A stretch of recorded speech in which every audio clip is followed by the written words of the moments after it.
నీకు బాప్తిస్తం కావాలా?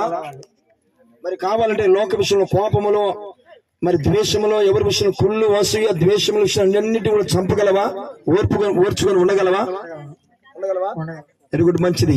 యేసుక్రీస్తు ప్రభువు నీ పాపం కొరకు, సమస్త మానవాళి కొరకు ఆయన పరమ నుంచి భూమికి దిగివచ్చి నీ పాపం నిమిత్తము, సమస్త మానవాళి పాప నిమిత్తం ఆయన మరణించి ఉన్న సంగతి, ఆయన మరణ పునరుద్ధానం గురించి నువ్వు నమ్ముచున్నావా? నమ్ముతున్నా. ఎరుగుడు మంచిది. అలాగే ఈ రోజు నువ్వు పొందుతున్న బాప్తిస్మం అనేది పరలోక రాజ్యానికి సంబంధించింది, కానీ భూమి మీద గొప్పవాడు కావడానికి, భూమి మీద ఏమనుకుంటే అది జరగడానికి ఈ బాప్తిస్మం ఉపయోగపడదు.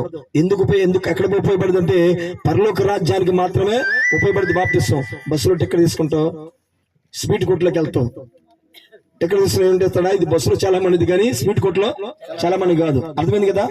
కొరకు మంచిది. ప్రియమైన సోదరి సోదరులారా, మరి దేవుడు నాకు ఇచ్చిన అధికారాన్ని బట్టి సంఘం ఎదుటను దేవుని ఎదుట సోదరుడు కోడసరావు గారికి నేను బాప్తిస్మం ఇవ్వడం జరుగుతా ఉంది.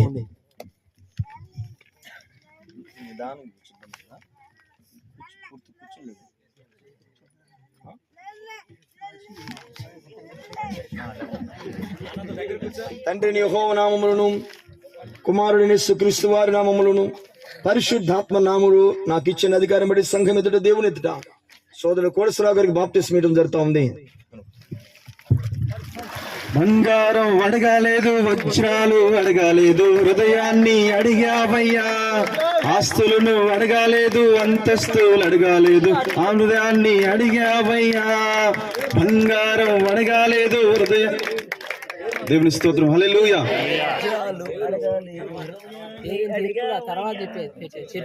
జీవించుచున్నాను నా యేసయ్యా, నాలో నా జీవము నీవేనయ్యా.